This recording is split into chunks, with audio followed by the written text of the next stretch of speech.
Check this out. This is Mr. Brown from the I'm Not a Hater podcast. Check this out. This episode is called This Is 40, giving you a couple of things that I learned on the way to turning 40 just a few days ago at this point. So, like I said, my name is Mr. Brown. I have been through a few things over the past couple of years, and, just solidly wanted to kind of talk about it for people who are coming up on that monumental age, because I feel like that's where everything changes. Like when you're 30, it's kind of like, all right, cool, you turn another decade or whatever. But when you get to 40 is like when you really feel like this is your grown up era. Okay, so one thing that I learned about turning or getting to 40 is that you're gonna go through the toughest times of your life alone. Okay, now that's not to say that people won't be there for you or people won't be around, but as far as having this whole collective and 10 to 12 people being with you when stuff happens, that's not really the case. You really gonna go through it by yourself. You're gonna have to sit in what they call the discomfort. You're gonna have to sit there and go through it, because once everybody leaves is when everything comes back to you. Sitting in silence and having to, really accept that those things that were terrible, they happened to you, they happened, and you go through it by yourself. And truthfully, or in my case, what it showed me that I had strength that I didn't know I had. Like, I thought I was just going to fall apart and be apart. But, it allowed me to gain inner strength, continue to go hard at whatever else I had to do, and just keep pushing. But you definitely go through those tough times by yourself. Like, that is a learning curve that you can't get by, because something is going to happen, whether it's personal, professional, whatever the case is. And in some cases you may have more than one, so you gotta really prepare yourself for that. But you're gonna go through it by yourself. You can have people talk to you and talk you through it, but for the most part it's gonna be you having to figure your way out of it. Okay, now another thing that I've come across about myself, or actually learned about myself during this time, is that there's nothing wrong with being helpful, but there is a limit. Okay, you are allowed to say no to people. There's nothing wrong with it. It's not the end of the world because you said no to a person. Now I know, it comes off in the way that you say it. It may come off mean or what have you, but you can be helpful. And a lot of people in this world are helpful, right? To a certain point. But when you start to feel like it's not working for me anymore, I don't really want to do this, cut it off. Stop. Get your rest and do all those things. Do other things that you want to possibly do for yourself.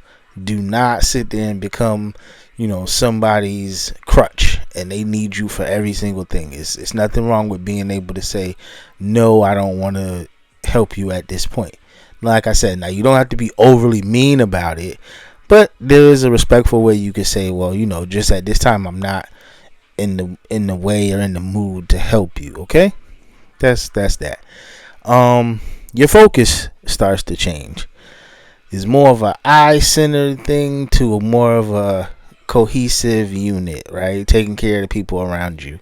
And a lot of that does happen, right? You become, for some people, you may become their sole protector, or you may become their sole person that they depend on. And you got to be prepared for that. Because I wasn't. I got kind of thrust into the role. Obviously, with my mom passing and everything like that. Ended up having to, to a certain point, look after my grandma. Now, the thing about it is that she has an amazing village of people that do jump in and take care of her. But I did have to, step up and do different things that I wasn't really used to. But in a way, again, it teaches you about yourself. It shows you that, okay, you didn't think you could do it, but boom, voila, you can make it happen. All you got to do is trust yourself. And I think that's one of the main things too. Like, I just had to have the ability to trust myself with some stuff. A lot of times I kind of just I did it, but I didn't really believe it. Like, okay, yeah, I did it. It's cool or whatever.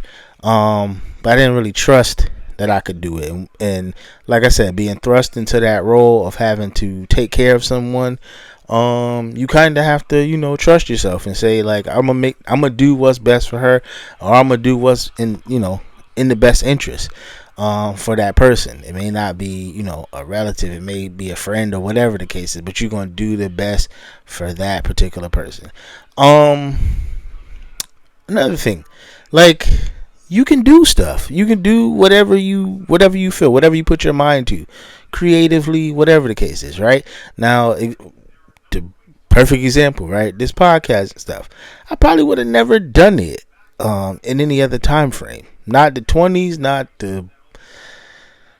I don't even think in my early 30s I would have done it. And it sounds wild to even say early 30s, like I'm really 40. That just had a moment just then. But I don't think in my early 30s I would have done it. I wasn't focused on this kind of thing. And I'm still not, to a certain degree. Like, I do it and it's cool. And people, like I said, it's still random for people to walk up to me and be like, yo, I seen the podcast and yo, it's great, it's cool, it's whatever. But I wasn't focused on it. And sometimes you have to, like, focus on stuff you like to do, and not so much concerned with whatever everybody else is doing.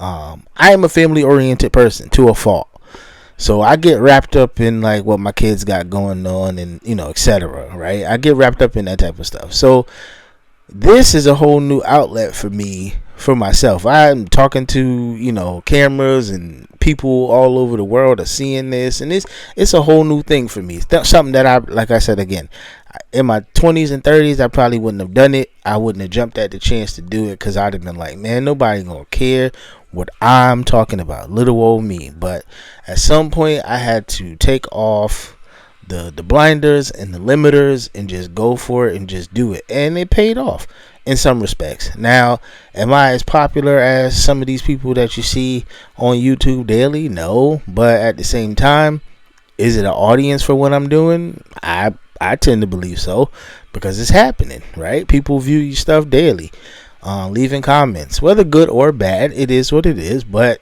it's happening. But if I didn't have that trust and that belief that I could actually do it and just kind of, like I said, take the limits off, I wouldn't be right here right now. I wouldn't be making these type of videos and doing this type of thing. But you kind of unleash this type of stuff. The older that you get, you start to feel like it, worrying about what the crowd may say or what people may say. You start to care less, and you start to just focus on what you think.